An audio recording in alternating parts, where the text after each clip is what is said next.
Suara Pengembalaan Gereja Isa Al-Masih Banyumanik hari ini bersama saya, Yeremia Supra. Kita akan membahas dan merenungkan kebenaran firman Tuhan tentang pentingnya hidup bijaksana. Mari sebelumnya kita akan membaca Alkitab kita dalam Amsal 22 ayat 3. Kalau orang bijak melihat malapetaka, bersembunyilah ia. Tetapi orang yang tak berpengalaman berjalan terus, lalu kena celaka. Pertengahan bulan Maret yang lalu, ayat ini sering dikutip dan diunggah di media sosial, ya, sebagai pengingat dan juga mungkin dipakai untuk sindiran bagi saudara kita yang tidak segera menanggapi anjuran pemerintah agar warga membatasi diri untuk menyelenggarakan acara bersama. Ada fenomena yang menarik yang saya perhatikan di masa sekarang ini. Tatkala pada akhirnya gereja-gereja dimohon untuk tidak menyelenggarakan ibadah. Lalu ada fenomena di mana orang Kristen, jemaat Tuhan, seperti berlomba-lomba membagikan hasil bacaan, hasil tafsirannya, dan perenungan atas teks yang dibacanya, dan dibagikan dan di-share dengan tujuan agar dapat menguatkan saudara kita. Saya senang dan menyambut baik atas pembacaan Alkitab dan menanggapinya sebagai kegiatan yang baik dan positif.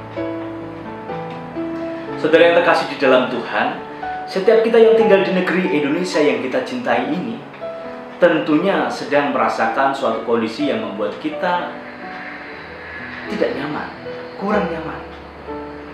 Secara khusus pada masa sekarang ini, benar-benar sulit diterima untuk dilakukan oleh gereja yang berkaitan dengan penyelenggaraan peribadatan. Bagi kita jemaat Tuhan juga merasa sulit untuk tidak beribadah bersama-sama di gereja dan berkegiatan kelompok gerejawi di rumah-rumah seperti biasanya. Hal itu dapat dipahami mengapa kita merasa sedih dan bahkan mungkin ada yang merasa marah jika tidak diperbolehkan beribadah bersama, sekalipun untuk sementara waktu. Ya, karena kita sudah terbiasa beribadah bersama umat Tuhan dan mungkin ada pemahaman pribadi dan memiliki pengalaman pribadi bertemu Tuhan di gereja, sehingga ketika gereja tidak boleh mengadakan ibadah, kita merasa sulit, kita merasa tidak bisa bertemu hadirat Tuhan. Sehingga ketika tiba-tiba ada anjuran yang baik dari pemerintah dalam kasus khusus seperti sekarang ini, kita sulit menerimanya. Tapi baiklah kita meresponi anjuran pemerintah untuk kebaikan bersama. Yakinilah bahwa pemerintah di Indonesia tidak memiliki maksud untuk memutuskan hubungan antara umat dengan Tuhannya. Bahkan kita semua tahu lewat pembacaan Alkitab yang kita baca,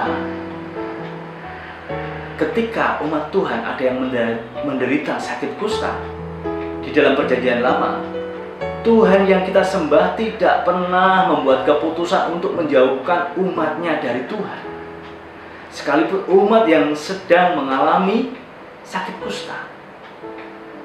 Dalam Alkitab dicatat orang yang kusta hanya mendapat larangan untuk tidak menyembah Tuhan di bait Allah.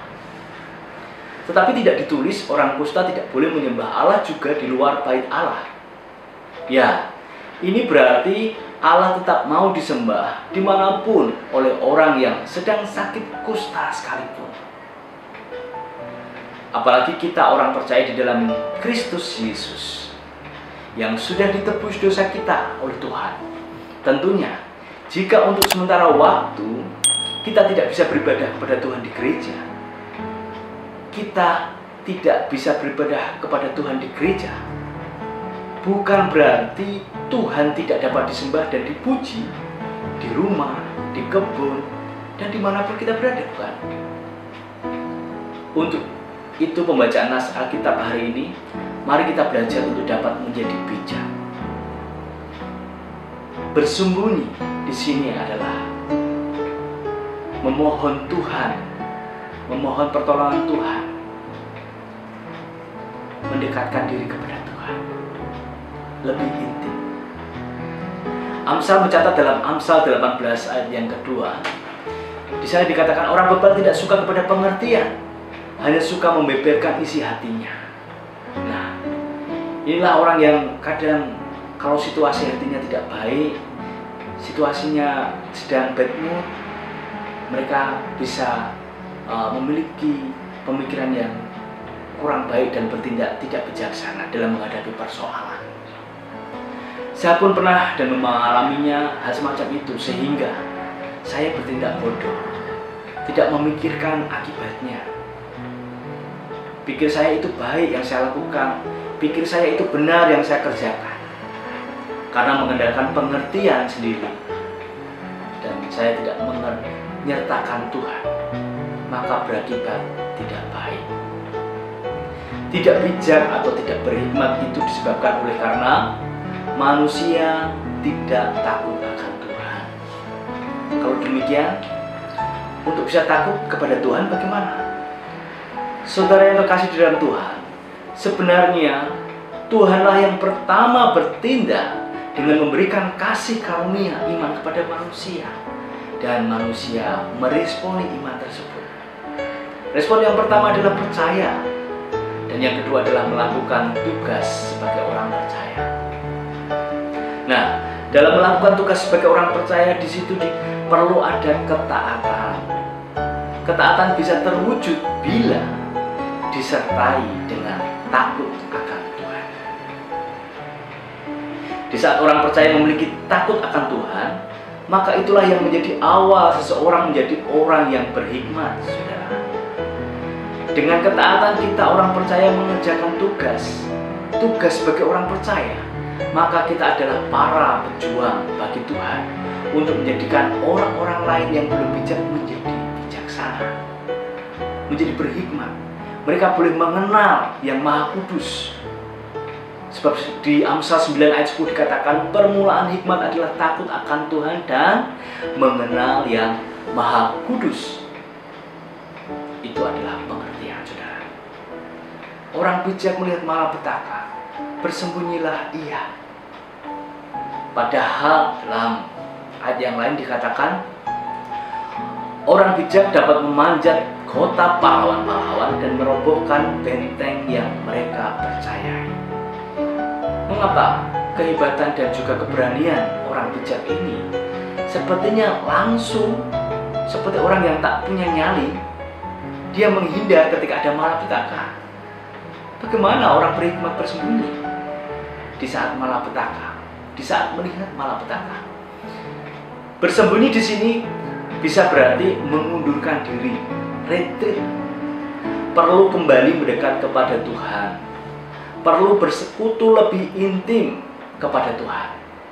Mohon kekuatan, mohon hikmat dan pengertian, agar pada saat malapetaka itu datang dan tetap menimpa dalam kehidupan kita, kita siap untuk menghadapinya bersama Tuhan.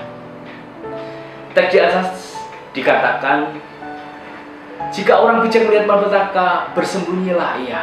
Nah, di sini jelas bahwa orang berhikmat memiliki penglihatan jauh sebelum sesuatu terjadi. Orang berhikmat sudah melihatnya. Tentu saja ia akan mampu melihat tanda-tanda zaman ataupun tanda-tanda di sekitarnya. Sehingga ia perlu bersembunyi untuk meminta pengertian dari Tuhan. Bersembunyi, berhenti sejenak, jeda, mengintrospeksi, merenung, meditasi, bahkan lakukan puasa. Setelah itu, setelah mendapat pengertian, barulah ia bertindak mengatasi malapetaka yang sedang menimpa. Sehingga orang yang berhikmat seperti seorang yang memanjat benteng kota dan memenangkan kota itu. Saudara yang terkasih dalam Tuhan, lalu bagaimana kita dalam menyikapi keadaan yang sedang terjadi di Indonesia dan secara khusus di sekitar kita saat ini? Mari kita kembali belajar menuruti anjuran pemerintah dan mempraktikkan hidup sehat dengan menjaga kesehatan mulai dari diri sendiri. Sehingga jika kita sudah bisa melakukan dan menjadikan hidup sehat sebagai pola hidup kita, lalu kita akan berani keluar untuk membelajarkan cara hidup sehat kepada mereka dan memberikan pencerahan kepada mereka yang mengandalkan kepandaiannya dan kekuatannya dalam menghadapi malapetaka yang menimpa atas bangsa kita. Dan yang tidak kalah penting adalah agar kita tetap menyembah dan memuliakan Tuhan dimanapun kita berada. Niscaya Allah yang sumber hikmat itu memampukan kita untuk dapat bertahan di segala keadaan.